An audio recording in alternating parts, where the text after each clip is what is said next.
आदाब KP news 24/7 में आपका स्वागत है। मैं हूं मुस्तफा आदिल। आइए देखते हैं सबके मुख्य समाचार। आज बीदर के एसपी ऑफिस में कर्नाटक राज्योत्सव कार्यक्रम किया गया आयोजित। जिला प्रभारी मंत्री प्रभु चौहान, केंद्रीय मंत्री भगवंत खुबा, जेडीएस नेता वंडप्पा काशिमपुर, बीदर के विधायक रहीम खान और दूसरे रहे उपस्थित।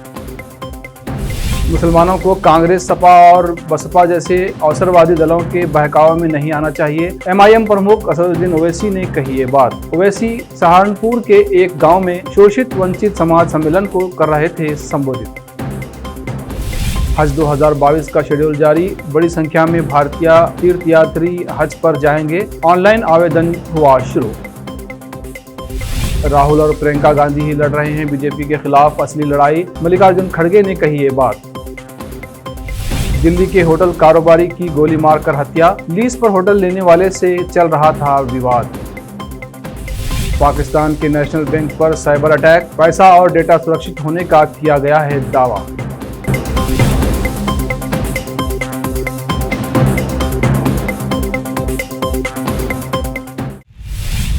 अब समाचार विस्तार से। आज राज्य भर में कर्नाटक राज्योत्सव मनाया जा रहा है। इस संबंध में शहर बीदर के एसपी ऑफिस में सुबह 8 बजे कर्नाटक राज्योत्सव कार्यक्रम आयोजित किया गया। इस कार्यक्रम में जिला प्रभारी मंत्री प्रभु चौहान, केंद्रीय मंत्री भगवंत खुबा, जेडीएस नेता वंडप्पा काशिमपुर, रघुनाथ राव मलकापुरे, अरविंद अरली, कर्नाटक हज कमेटी के चेयरमैन रऊफुद्दीन कचेरीवाला, शैलेंद्र बिलदाड़े, विजय सिंह, बीदर के विधायक रहीम खान, बाबू वाली, जिलाधिकारी रामचंद्रन आर और एसपी डीएल नागेश उपस्थित थे।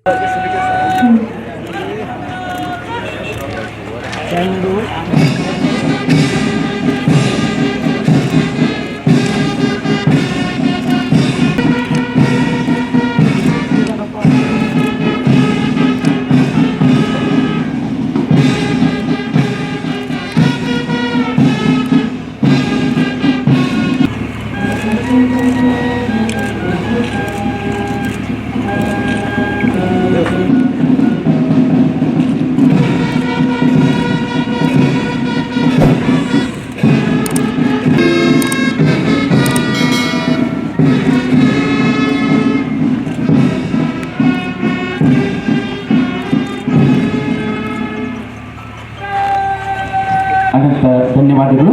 ಜೊತೆಗೆ ನಾಡಗೀತೆ ನಡೆಯುತ್ತೆ, ದಯವಿಟ್ಟು ತಾವೆಲ್ಲರೂ ಹಾಗೆ। केपी न्यूज के कैमरामैन कृष्णा के अनुसार इस अवसर पर जिला प्रभारी मंत्री प्रभु चौहान ने पुलिस परेड की सलामी ली। इस कार्यक्रम में समाज सेवकों, पत्रकारों और दूसरों को उनकी सेवाओं पर सम्मानित किया गया। इस अवसर पर प्रभु चौहान ने संबोधित किया। उन्होंने कर्नाटक राज्योत्सव के महत्व को बताया।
ಎಲ್ಲ ಕಡೆ ನಡ್ತಾ ಇದೆ। ನಾನು ತಾಲೂಕಾ ಟೂರ್ ಹೋಗಿದ್ದೀನಿ, ಜಿಲ್ಲಾಧಿಕಾರಿ ಬರಪ್ಪ ಇದ ಸರ್ ನಾನು ಲಸಿಕೆ ಮಾಡ್ತಾ ಇದ್ದೀನಿ, ನಾನು ಮಾಡಪ್ಪ ನಾನು ಒಬ್ಬರೇ ಹೋಗ್ತೀನಿ, ಈ ತರ ನಾನು ಮಾಡಿದ್ದೀನಿ। ನಮ್ಮ ಕಲ್ಯಾಣ ಕರ್ನಾಟಕದಲ್ಲಿ ಬೀದರ್ ಜಿಲ್ಲೆ ನಂಬರ್ 1 ಆಗಬೇಕು, ಜಲ್ದಿ ಲಸಿಕೆ ಎಲ್ಲ ಪಡೆಯುವುದು ವಿನಂತಿ ಮಾಡ್ತಾ ಇದ್ದೀನಿ। ಆಮೇಲೆ ನಿನ್ನೆ ರಾಜ್ಯ ಪ್ರಶಸ್ತಿ ನಮ್ಮ ಜಿಲ್ಲೆಗೆ ಸಿಕ್ಕಿದೆ। ಕೃಷಿಯಲ್ಲಿ ಸಾಧನೆ ಮಾಡಿರುವ ನಮ್ಮ ಜಿಲ್ಲೆಯ ರೈತ ಶ್ರೀ ಮುರುಲಿಂಗಪ್ಪ ಬೇತೋಡಿ ಅವರಿಗೆ ಕರ್ನಾಟಕ ರಾಜ್ಯ ಪ್ರಶಸ್ತಿ ಸಿಕ್ಕಿದೆ। ಇದರ ಪರವಾಗಿ ಅವರಿಗೆ ಅಭಿನಂದನೆ। ನಾವೆಲ್ಲ ನಮ್ಮ ರಾಷ್ಟ್ರ ನಾವು ಹೇಳ್ತಾ ಇದ್ದೀನಿ, ಎಲ್ಲ ಒಕ್ಕಟ್ಟಾಗಿ ಒಂದಾಗಿ ಒಳ್ಳೆ ಕೆಲಸ ನಡೀತಾ ಇದೆ। ಸರ್ಕಾರ ಕೆಲಸ ಮನೆತನಕ ಆಗಬೇಕು. ಅಭಿವೃದ್ಧಿ ಕೆಲಸ ನಮ್ಮ ಜನಪ್ರಿಯ ಮುಖ್ಯಮಂತ್ರಿ ಅವರು ಡಾಕ್ಟರ್ ಬೊಮ್ಮಾಯಿ ಅವರು ಒಳ್ಳೆ ಕೆಲಸ ಮಾಡ್ತಾ ಇದ್ದಾರೆ. ಕರ್ನಾಟಕ ರಾಜ್ಯದಲ್ಲಿ 6 ಕೋಟಿ ಜನತಾ ಸೇವೆ ಆಗಬೇಕು. ಕರ್ನಾಟಕ ರಾಜ್ಯ ದೇಶದಲ್ಲಿ ನಂಬರ್ 1 ಆಗಬೇಕು ಅಂತ ನಮ್ಮ ಸರ್ಕಾರ, ನಮ್ಮ ಮುಖ್ಯಮಂತ್ರಿ ಒಳ್ಳೆ ನಿರ್ಣಯ ತಗೊಳ್ತಾರೆ. ಅದಕ್ಕಾಗಿ ಎಲ್ಲ ಕನ್ನಡಿಗರಿಗೆ ನಾನು ವಂದನೆ ಮಾಡ್ತೀನಿ. ಆಮೇಲೆ ಭಾಷಣ ಮಾಡ್ತಾ ಇದ್ದೀನಿ. ಭಾರತ್ ಮಾತಾ ಕಿ, कर्नाटक माते गए। 248 दिनों में पहली बार देश में कोरोना के सबसे कम मामले सामने आए हैं। स्वास्थ्य मंत्रालय की ओर से जारी आंकड़ों के मुताबिक पिछले 24 घंटों में 12,514 नए मामलों की पुष्टि हुई है और 251 लोगों की मौत हुई है। 12,000 से ज्यादा लोग ठीक भी हो चुके हैं। भारत की हज समिति द्वारा हज 2022 की घोषणा की गई है। हज के लिए ऑनलाइन आवेदन आज 1 नवंबर से जमा किए जा सकते हैं। हज के लिए आवेदन जमा करने की अंतिम तारीख 31 जनवरी 2022 है। केंद्रीय अल्पसंख्यक मामलों के मंत्री मुख्तार अब्बास नकवी ने आज एक प्रेस कॉन्फ्रेंस के दौरान इसकी घोषणा करते हुए कहा कि हज प्रक्रिया 100% डिजिटल ऑनलाइन होगी। हज मोबाइल ऐप को अपग्रेड किया गया है। मुख्तार अब्बास नकवी ने कहा कि हज के लिए आवेदन ऑनलाइन और आधुनिक सुविधाओं से लैस हज मोबाइल ऐप के जरिए भी किए जा सकते हैं। इस बार तीर्थयात्री देश में तैयार सामान लेकर जरूरी हज यात्रा पर निकलेंगे। उन्होंने कहा कि इस बार बड़ी संख्या में गैर महरम महिलाएं हज पर जाएंगी। उन्होंने कहा कि पिछली बार आवेदन करने वाली 3,000 महिलाएं और इस बार आवेदन करने वाली गैर महरम महिलाएं हज के लिए जाएंगी। ऑफ सऊदी अरबिया इन मुंबई हमारी मिनिस्ट्री की जॉइंट सेक्रेटरी निगार फातिमा साहिबा, हज कमेटी ऑफ इंडिया के CEO याकूब शेख साहब, अंजुमन इस्लाम के प्रेसिडेंट डॉक्टर ज़हीर काजी साहब, मिस्टर के अशरफ साहब, महबूब साहब, रिजवान अहमद साहब और यहाँ पर जो हमारे मुंबई और उसके आसपास से आए हुए हजरात, ladies and gentleman and media persons, अस्सलाम वालेकुम रहमतुल्लाहि व बरकातहू। मैं खुशनसीब हूँ कि मुझे शायद 6ठी बार हज का अनाउंसमेंट करने का मौका मिल रहा है और इस दौरान कई बड़े रिफॉर्म, कई फैसिलिटीज़ इंडियन हज पिलग्रिम्स के लिए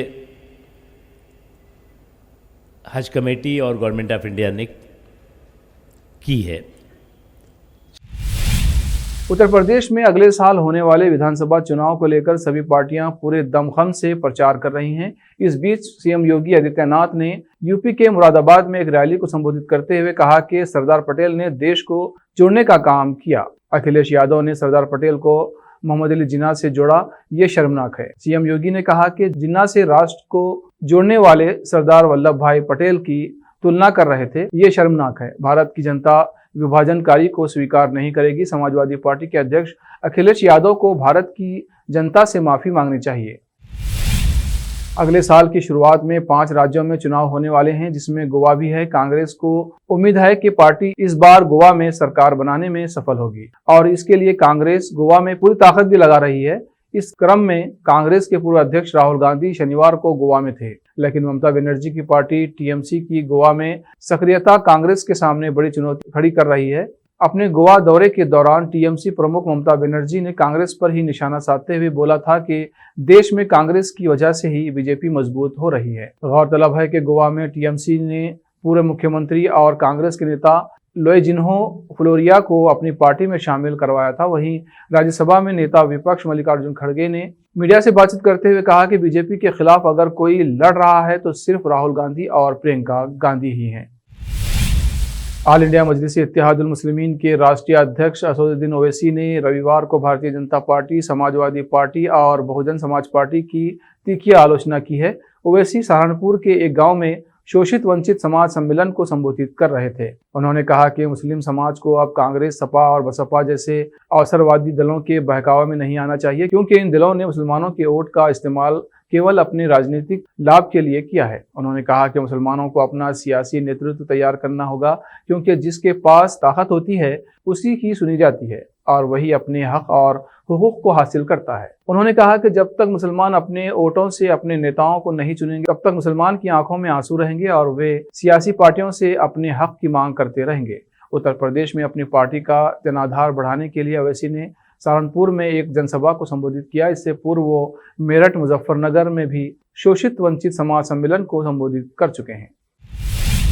संयुक्त राष्ट्र जलवायु वार्ता से पहले इंग्लैंड में ग्लासगो के एक होटल में पहुंचने पर प्रधानमंत्री नरेंद्र मोदी का भारतीय समुदाय के सदस्यों ने गीत गाकर स्वागत किया। पीएम मोदी ने रविवार को ट्वीट किया, ग्लासगो में लैंड किया, COP26 शिखर सम्मेलन में शामिल होऊंगा, जहां मैं जलवायु परिवर्तन को कम करने और इस संबंध में भारत के प्रयासों को स्पष्ट करने के लिए अन्य विश्व नेताओं के साथ काम करने के लिए उत्सुक हूं। ग्लासगो में होटल पहुंचने पर वहां मौजूद भारतीय समुदाय के लोगों ने पीएम मोदी के स्वागत में मोदी है भारत का गहना गीत गाया और भारत माता की जय के नारे लगाए।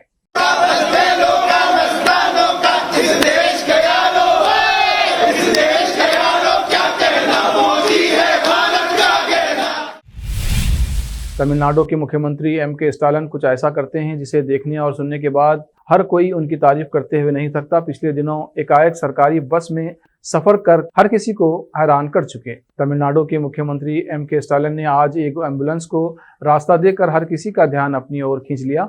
स्टालिन के काफिले का इस तरह से सड़क को खाली करने का वीडियो अब सोशल मीडिया पर वायरल हो गया है। बता दें कि तमिलनाडु के मुख्यमंत्री M.K. स्टालिन का काफिला आज वेलाचेरी के कोयम्बेडु की ओर जा रहा था। इसी दौरान रास्ते में एक एम्बुलेंस उनके काफिले से पीछे आ गई। जैसे ही मुख्यमंत्री ने एम्बुलेंस की आवाज सुनी, वैसे ही उन्होंने काफिले की रफ्तार धीमी कर किनारे हटने के लिए कहा। स्टालिन के बोलते ही काफिले में मौजूद सभी गाड़ियों की रफ्तार कम कर दी गई और एम्बुलेंस के लिए लेन को खाली कर दिया गया। इसके बाद एम्बुलेंस तेजी से आगे निकल गई।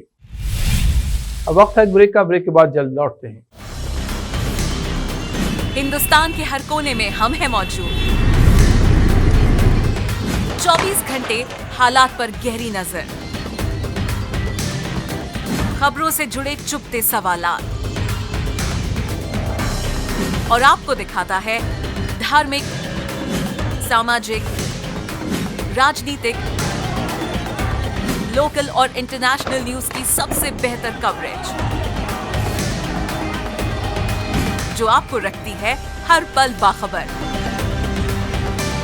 देश और दुनिया भर की खबर के लिए देखते रहें KP News 24/7।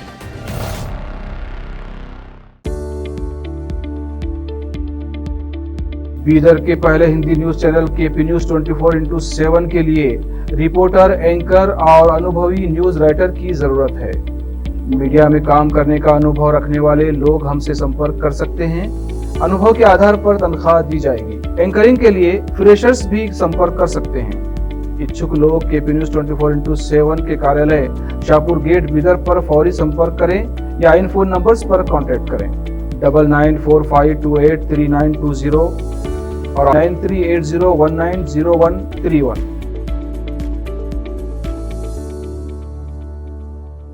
शिक्षा एक बहुमूल्य वरदान है। इसे अच्छे और बेहतर वातावरण में प्राप्त की जाए तो और भी अमूल्य हो जाती है। बीदर शहर में ऐसे ही बेहतर वातावरण और बच्चों की अच्छी शिक्षा का एकमात्र केंद्र है VK international primary high school and degree B.Ed college. विशेषज्ञ और समक्ष शिक्षकों द्वारा प्राथमिक, हाई स्कूल और डिग्री व B.Ed की शिक्षा प्राप्त करने के लिए आज ही दाखिला लें। आपको बेहतर शिक्षा के साथ साथ सुखद वातावरण प्रदान करने वाला first time in Bidar history powered by lead school VK international primary high school and degree B.Ed college. विशाल क्लासरूम्स, विशाल और सुखद अनुभव देने वाला मीटिंग हॉल की व्यवस्था। सेक्रेटरी डॉक्टर दिलीप कुमार कमठाने की देखरेख में और वैजनाथ कमठाने की अध्यक्षता में चलाए जाने वाला और शांत वातावरण और सुहाने पर्यावरण में शिक्षा प्रदान करने वाला शैक्षणिक केंद्र VK international primary high school and degree B.Ed college, Vidyanagar, Bidar. Phone numbers 8550011972।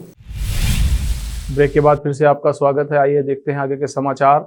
देश की राजधानी दिल्ली में दिवाली के आसपास वायु प्रदूषण बहुत अधिक होता है और इस वजह से केजरीवाल सरकार ने राजधानी में पटाखों के भंडारण और बिक्री पर बैन लगा रखा है। वहीं दिल्ली सरकार के फैसले को 50 से ज्यादा पटाखा व्यापारियों ने हाईकोर्ट में चुनौती दी थी, लेकिन याचिकाकर्ताओं ने इसे वापस ले लिया है। इसके साथ अब ये तय हो गया है कि दिल्ली में दिवाली पर पटाखे नहीं बिकेंगे। दरअसल दिल्ली के 50 से ज्यादा पटाखा व्यापारियों ने सरकार के फैसले को दिल्ली हाईकोर्ट में चुनौती दी थी, लेकिन अब उन्हें कोई राहत नहीं मिली है, तो उन्होंने अपने कदम पीछे खींच लिए हैं।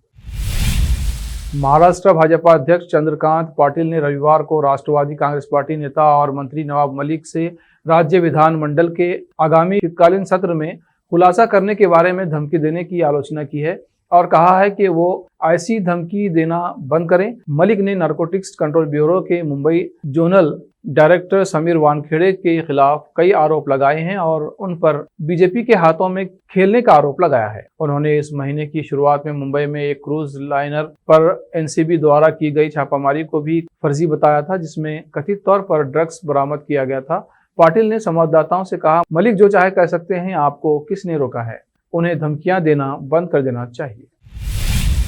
राष्ट्रीय राजधानी दिल्ली के उत्तरी वसंत कुंज थाने के महिपालपुर इलाके में एक होटल व्यापारी की गोली मारकर हत्या कर दी गई। मृतक व्यापारी की पहचान 25 वर्षीय कृष्णपाल सहरावत के रूप में की गई है, जो गुरुग्राम का निवासी था। उसकी बाएं कनपटी पर गोली लगी थी। देर रात पीसीआर को एक कॉल आई कि महिपालपुर में उनके भाई को किसी ने गोली मार दी है। सूचना पाकर पुलिस टीम मौके पर पहुंची और घायल को स्पाइनल इंजरी सेंटर पहुंचाया, जहां उसे मृत घोषित कर दिया गया। पुलिस ने बताया कि जांच के दौरान पता चला है कि मृतक कृष्णपाल सहरावत ने करीब 10 महीने पहले अपने महिपालपुर स्थित होटल डॉल्फिन इंटरनेशनल को रोशन मिश्रा को लीज पर दिया था।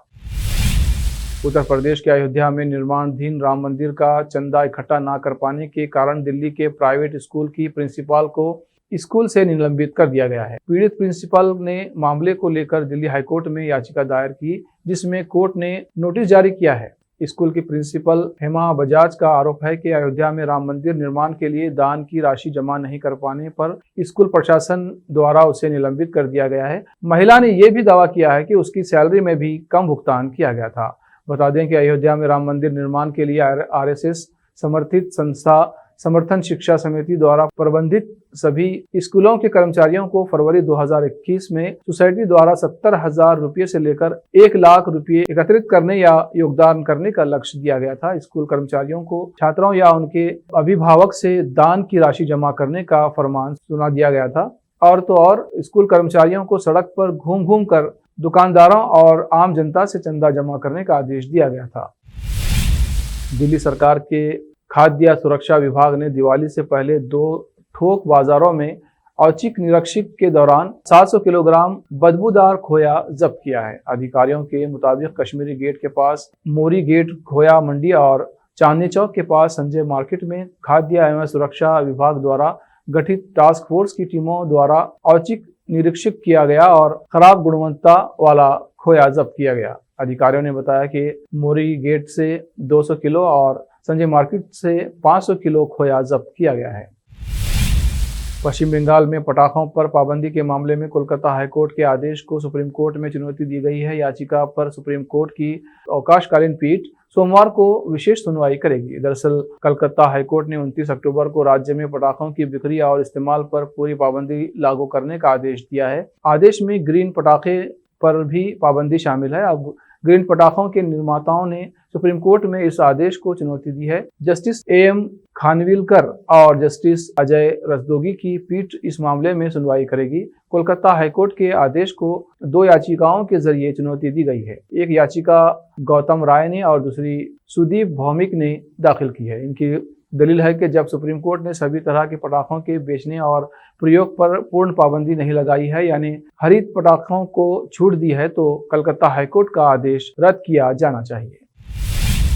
पाकिस्तान के नेशनल बैंक के सर्वर पर साइबर अटैक हुआ है। बैंक ने ये जानकारी देते हुए कहा है कि हमले के बाद बैंक की कुछ सेवाएं रोक दी गई हैं। हालांकि बैंक के डेटा और धन दोनों सुरक्षित हैं। एनबीपी के मुताबिक बैंक की साइबर सिक्योरिटी से जुड़े इस केस की जांच की जा रही है। बैंक ने यह भी बताया है कि किसी और बैंक ने साइबर अटैक की घटना रिपोर्ट नहीं की है। पाकिस्तान के नेशनल बैंक ने कहा है कि स्थिति का जायजा ले रहे हैं, ये सुनिश्चित कर रहे हैं कि बैंकिंग सिस्टम ठीक से काम कर रहा है या नहीं।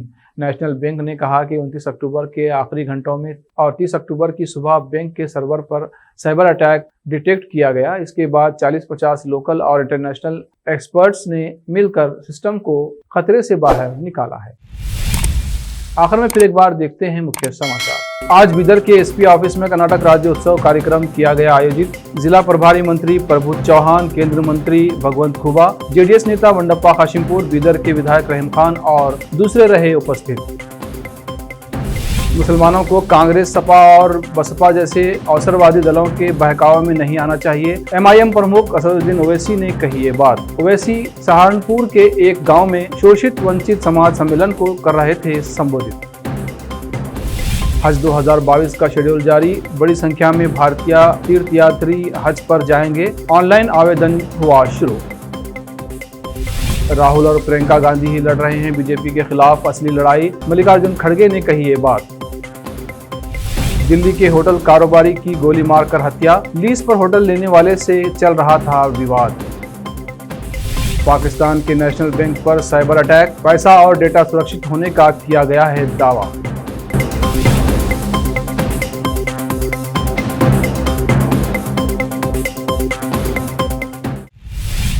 केपी न्यूज में फिलहाल इतना ही। देश प्रदेश के समाचारों के लिए देखते रहिए केपी न्यूज 24/7। धन्यवाद।